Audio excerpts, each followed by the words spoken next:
जीवन के रंग आयुर्वेद के संग लेकर डॉक्टर प्रिया पंजाबी हाजिर हो जाती हैं और साथ में ऑफ कोर्स मैं भी होती हूँ क्योंकि आप लोग काफ़ी कुछ पूछते रहते हैं और आज भी काफ़ी बातें पूछी हैं बहुत ही सीवियर चीज़ों के बारे में। प्रिया जी, आपका स्वागत है। Thank you. सबसे पहले ये बताइए कि फिज़िकल बीमारियां तो बहुत होती हैं और विजिबल भी होती हैं और इनविजिबल भी होती हैं, लेकिन एक विजिबल बीमारी है जो इससे लोग बहुत परेशान हैं। ना दर्द करती है ना कुछ करती है, लेकिन दिखती बहुत बुरी सी है। नाम है उसका सोरियासिस। मेरे को लगा पता नहीं कुछ एक रिडल पूछ रहे हो आप मेरे से।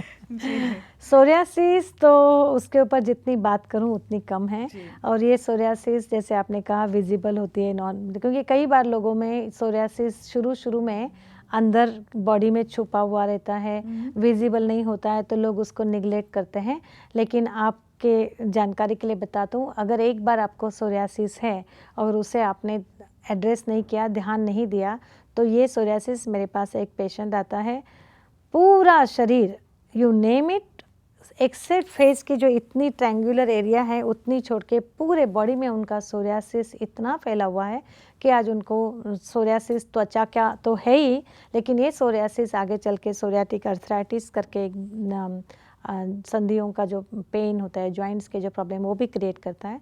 तो सिवियर प्रॉब्लम में है और इन्होंने लास्ट मेरे ख्याल से 20 साल से सोरियासिस शरीर के अंदर है, लेकिन कभी भी उसका केयर नहीं किया। और जब वो बाहर इतना फैल गया कि उसमें कंट्रोल करना मुश्किल हो जाता है। एलोपैथी हो, आयुर्वेदिक दवाइयाँ हो, सोरियासिस एक ऐसी चीज़ है जिसको सबसे इम्पॉर्टेंट होता है कि आप पता कीजिएगा कि आपका सोरियासिस किससे ट्रिगर हो रहा है, क्या क्या फैक्टर्स हैं।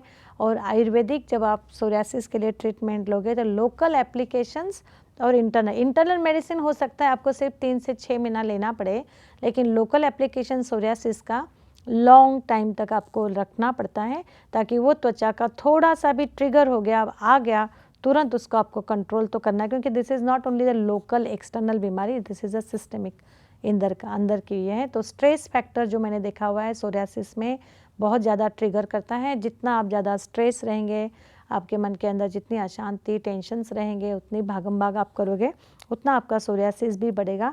खाने पीने के पदार्थ तो होते ही हैं, उसका भी ख्याल रखना पड़ता है। और आयुर्वेद में कुछ दवाइयाँ ऐसी रिसर्च हो चुकी है, एक तो बहुत बड़ी इंस्टीट्यूट्स हैं जिन्होंने सिर्फ सोरियासिस के ऊपर ही रिसर्च किए हुए हैं, उनसे हम रेगुलरली संपर्क में रहते हैं। और आयुर्वेद में बेस्ट दवाइयाँ सोरियासिस के पेशेंट्स को मैं देती हूँ और मैं प्राउडली कह सकती हूँ कि हमने बहुत अच्छे रिजल्ट सोरियासिस में देखे हुए हैं। घरेलू उपचार नहीं है? घरेलू उपचार मैं नहीं कहूँ कि आप, लेकिन सबसे इम्पोर्टेंट घरेलू उपचार ये रहेगा कि आप में ड्राइनेस जो है वो बचाना चाहिए। तो आप अवाकाडो हो या जितना भी मॉइस्चर जो होता है खाने के थ्रू जाना ही चाहिए। और एक्सटर्नली घरेलू उपचार में अगर आपके पास नीम है तो नीम वर्क्स वेरी गुड, लेकिन लॉन्ग टाइम तक नीम का भी एक्सटर्नल प्रयोग सोरियासिस को कई बार देखा है कि ड्राइनेस लाता है, तो वो भी देखना पड़ता है। तो सोरियासिस के लिए तो you have to go to Ayurvedic doctor और उनके सलाह से प्रॉपर अच्छी तरह से आप एनालाइज करके सोरियासिस का ट्रीटमेंट जरूर कीजिएगा।